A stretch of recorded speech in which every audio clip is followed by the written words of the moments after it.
کائنات میں وہ ہوتا ہے جو اللہ چاہتا ہے، وہ ہوگا جو اللہ چاہے گا، وہ ہوا جو اللہ نے چاہا۔ ساری دنیا کے انسان جو چاہتے ہیں اللہ کے بغیر نہیں کر سکتے، اللہ جو چاہتا ہے ہم سب کے بغیر کر دیتا ہے۔ یہ ذہن بنا کر پھر اللہ اس بات پہ لاتا ہے جب سب کچھ تیرے اللہ کے ہاتھ میں ہے تو اللہ کی مان کے چل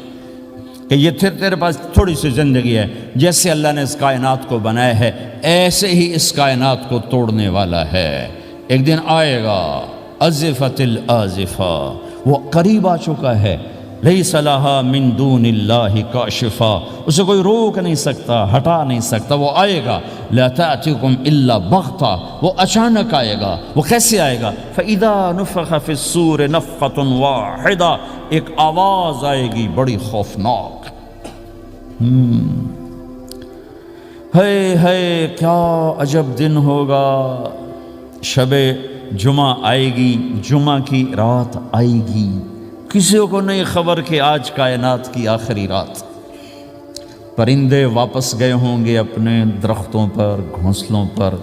شیر اپنے ٹھکانوں پر، چیتے اپنے ٹھکانوں پر، بھیڑیے اپنے ٹھکانوں پر، بکریاں، اونٹ، گائے، بھینس اپنے اپنی جگہ پر۔ اور اگر یہ بولٹن اس وقت موجود ہوگا تو بولٹن کے باشندے سوئے ہوں گے اپنے گھروں میں، کوئی ادھر تیاری کہ میں نے جاب پہ جانا ہے، یہ میرا سامان پڑا ہے، میں نے اسکول جانا ہے، یہ میری کتابیں پڑھی ہیں، میں نے آفس جانا ہے، یہ میری فائلیں پڑھی، میرا لیپ ٹاپ پڑا ہوا ہے۔ یہ سب کچھ جیسے آج کی رات ہے ایسے ہی ایک رات آئے گی۔ دن جدا ہو کر کہے گا کہ میں کل آؤں گا، رات جدا ہو کر کہے گی میں تیرے بعد آؤں گی، اور تارے چاند ستارے بھی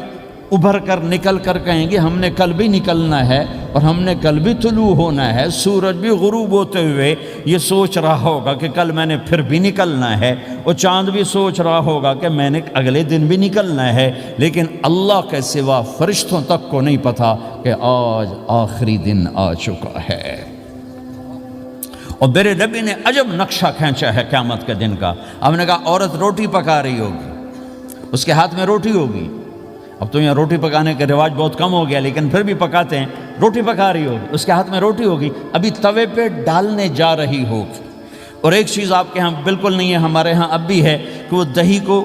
اس میں سے مکھن نکالتے ہیں، دہی کو وہ کرش کرتے ہیں، پھر اس میں سے مکھن یہ ہمارے گھروں میں ہوتا ہے، ہر گھر میں ہوتا ہے، خاص طور پر دیہاتوں میں۔ تو ایک عورت ایسے وہ اس دہی کو بلو کر کرش کر کے اس سے مکھن کا پیڑا یوں بنا رہی ہوگی، اور بنا کر برتن میں ڈالنے کے لیے ایسے کر رہی ہوگی، ایسے کر رہی ہوگی۔ یہ تہذیب اب آپ تو سمجھ نہیں سکتے چونکہ آپ تو ادھر کے لوگ بن گئے اب،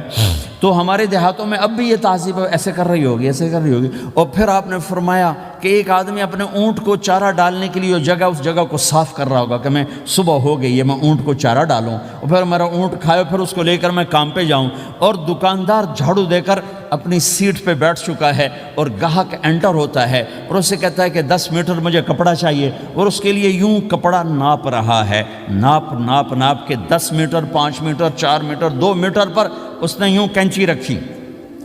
کینچی یہاں ہے، اور اس نے جیب سے پیسے نکالے اور گننے لگا کہ میں نے اس کو 100 پاؤنڈ دینا ہے۔ وہ گننے میں لگا ہوا ہے، یہ کاٹنے میں لگا ہوا ہے۔ اور دور کھیت میں ایک آدمی ہل چلا رہا ہے، اور ایک آدمی بیج ہاتھ میں لے کے یوں پھینکنے جا رہا ہے، اور ایک آدمی پانی لگانے کے لیے اس پانی کو ڈائیورٹ کر رہا ہے۔ اور ادھر بازار میں جلدی لوگ بھاگے جا رہے ہیں، جاب والے ایک نوالا منہ میں ہے، ایک ہاتھ میں، اور بھاگے جا رہے ہیں۔ میں آج لیٹ ہو چکا ہوں، میرا جاب کا ٹائم جا رہا ہے، میرا اسکول کا ٹائم جا رہا ہے۔ یہ ایسا ہی ایک سما ہوگا، بولٹن اٹھے گا، انگلینڈ اٹھے گا، امریکہ اٹھے گا، ایشیا اٹھے گا، یورپ اٹھے گا، افریقہ اٹھے گا، ہندوستان اٹھے گا، پاکستان اٹھے گا، Burma, Malaysia, Thailand, Indonesia اسی طرح اٹھیں گے جیسے روزانہ اٹھتے ہیں، پر اللہ کے سوا کسی کو نہیں پتہ کہ آج شام ہو گئی ہے۔ لہٰذا ایسے، اور ایک ماں چھوٹے بچے کو ناشتہ کرا رہی، جلدی سے اس کو اسکول لے جانا ہے، تو بریڈ اس کے ہاتھ میں، اس کے منہ میں ڈال، یہاں تک نوالا ہے، یہاں تک نوالا آیا ہے، یہاں تک نوالا آیا ہے، اور اس نے یہاں کینچی رکھی ہے، اس نے جیب سے نکال کر پیسے گننے شروع کیے ہیں۔ وہ پانی کو ڈائیورٹ کر رہا ہے، وہ یوں مٹھی بھر کے اپنا بیج پھینک رہا ہے، وہ اونٹ کے کھانے کی جگہ گھاس چارہ کھانے کی جگہ کو صاف کر رہا ہے، دکاندار دکان کا شٹر اٹھا رہا ہے، ایک شٹر اٹھا کے بیٹھ چکا ہے، ایک دکان کے اندر جھاڑو دے رہا ہے، صفائی کر رہا ہے، اور ایک اپنے سودے گن رہا ہے، ایک اپنے پیسے گن رہا ہے۔ بادشاہ سلامت تاج پہن کر اپنے تخت کو چلنے کے لیے روانہ ہو رہے ہیں، اور آگے پیچھے ان کے باڈی گارڈز کھڑے ہوئے ہیں، اور وہ پورا اسکواڈ کھڑا ہوا ہے، اور ادھر بازار میں کھیت میں ہر چیز میں ایک رونق ہے، چہل پہلے، چڑیاں چوں چوں کر رہی ہیں، کوے کائیں کائیں کر رہے ہیں، فاختہ اڑ کے آ رہی، کبوتر اڑ کے آ رہے ہیں، چیل اڑ کے آ رہی، شیر نکلتا ہے شکار کے لیے، چڑیاں نکلتی ہیں دھانے کے لیے، سانپ نکلتا ہے چوہے کے لیے، چوہا نکلتا ہے اپنی غذا کے لیے، بلیاں نکلتی ہیں چھیچڑے کے لیے، کتے نکلتے ہیں ہڈیوں کے لیے، انسان نکلتا ہے روٹیوں کے لیے، کہ ایک دم فَإِذَا جَاءَتِ الطَّامَّةُ الْكُبْرَى، ایک دھماکہ ہوگا، ہائے ہائے،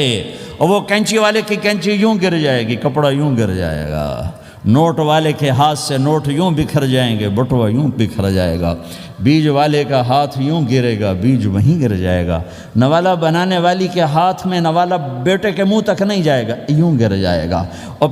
روٹی پکانے والے کے ہاتھ سے روٹی توے پر نہیں جائے گی، یوں گرے گی، توا وہ جائے گا، وہ جائے گی، معصوم بچے کو گود میں لے کر دودھ پلانے والی بچے کو یوں پھینکے گی اور بھاگے گی، لیکن آج نہ بچے نے بچنا ہے نہ ماں نے بچنا ہے، بوڑھے ماں باپ کو چھوڑ کے لوگ بھاگیں گے، بیویوں کو چھوڑ کے خامند بھاگیں گے، خامند کو چھوڑ کے بیوی بھاگے گی، دشمن کو دشمن یاد نہ رہے گا، یار کو یار یاد نہ رہے گا، اور ہندوستانی کو ہندوستان یاد نہ رہے گا، پاکستانی کو پاکستان یاد نہ رہے گا، وہ آواز ایک دم تیز ہوگی، تیز ہوگی، تیز ہوگی، تیز ہوگی، آواز کی شدت کانوں کے پردے پھاڑتی جا رہی، پر انسان بڑا سخت جان ہے، یہ نہیں مرے گا، پہلے جانور مریں گے، پہلے آسمان ٹوٹے گا، اذا السماء انشقت وَأَذِنَتْ لِرَبِّهَا وَحُقَّتْ وَإِذَا الْأَرْضُ مُدَّتْ وَأَلْقَتْ مَا فِيهَا وَتَخَلَّتْ وَأَذِنَتْ لِرَبِّهَا وَحُقَّتْ، وہ آسمان پھٹا، اذا الشمس قُوِّرَتْ، وہ سورج ختم ہوا، وَإِذَا النُّجُومُ انْكَدَرَتْ، وہ ستارے جھڑ گئے ٹوٹ گئے، وَإِذَا الْجِبَالُ سُيِّرَتْ، پہاڑ ریت بن گئے، وَإِذَا الْعِشَارُ عُطِّلَتْ، جانور منہ اٹھا کے بھاگ پڑے، اذا السماء انفطرت، آسمان پھٹا، وَإِذَا الْكَوَاكِبُ انتثرت، ستارے ٹوٹے، وَإِذَا الْبِحَارُ فُجِّرَتْ، سمندروں میں آگ لگ گئی، وَإِذَا الْقُبُورُ بُعْثِرَتْ، قبریں اکھڑ گئیں، انسان ادھر بھاگا ادھر بھاگا، ہر چیز کو تباہ ہوتے دیکھ رہا ہے، پہاڑ ریت بن رہے ہیں، جنگلوں میں آگ لگ رہی ہے، سمندروں میں آگ لگ رہی ہے، آنکھوں کے سامنے سورج کو بکھرتا دیکھیں گے، اندھا ہوتا جہان، چاند ٹکڑے ٹکڑے، تارے ٹکڑے ٹکڑے، آسمان ٹکڑے ٹکڑے، اور ان کی ایسی سخت جانی، یہ سب دیکھیں گے۔ ان سارے مناظر کے بعد پھر میرے اللہ کی ایک خوفناک اسرافیل کی آواز آئی، اور سب، آج کوئی رونے والا نہیں ہے، آج کوئی کفن دینے والا نہیں ہے، آج کوئی قبر میں ڈالنے والا نہیں ہے، آج کوئی کندھا دینے والا نہیں ہے، آج سب کی اکٹھی موت ہے، آج سب ختم ہیں۔ پھر میرا رب پہلے آسمان کے فرشتوں کو موت دے گا، پھر دوسروں کو، پھر تیسرا آسمان، پھر چوتھا آسمان، پھر پانچواں آسمان، پھر چھٹا آسمان، پھر ساتواں آسمان، پھر اللہ تعالیٰ عرش کے فرشتوں کو موت دے گا، پھر اللہ تعالیٰ فرمائے گا جبریل میکائیل مر جائیں، تو اللہ تعالیٰ کا عرش سفارش کرے گا، یا اللہ جبریل میکائیل تو نہ مریں، ان کو تو بچا لے، تو اللہ تعالیٰ فرمائیں گے اسکت فقط کتبت الموت علی من کان تحت عرشی، خاموش رہو، میرے عرش کے نیچے سب نے مرنا ہے۔ جبریل مر جائے گا، میکائیل مر جائے گا، پھر اللہ پوچھے گا کون باقی ہے، تو وہ کہے گا یا اللہ اسرافیل جو پھونک رہا ہے وہ باقی اور میں باقی ہوں۔ اللہ کہیں گے اسرافیل مر جائے، تو اسرافیل وہ جو ہاتھ میں لے کے پھونک مار رہے ہوں گے سور، وہ ان کے ہاتھوں سے گرے گا اور اسرافیل میں گرے گا، اور وہ سور یوں اڑتا ہوا اللہ کے عرش کے ساتھ جا کر ٹک جائے گا۔ پھر اللہ فرمائے گا کون باقی ہے؟ اب اسرائیل کی ٹانگیں کانپیں گی، سب کو موت کا ذائقہ چکھانے والا آج خود چکھنے لگا ہے۔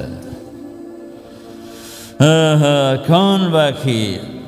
یوں دھڑ دھڑ دھڑ دھڑ دھڑ دھڑ ٹانگیں، یا اللہ بس اب تو تیرا یہ غلام باقی ہے، باقی تو سب اتر گئے موت کے گھاٹ۔ تو میرا اللہ تعالیٰ کہے گا مت، فإنک خلق من خلق،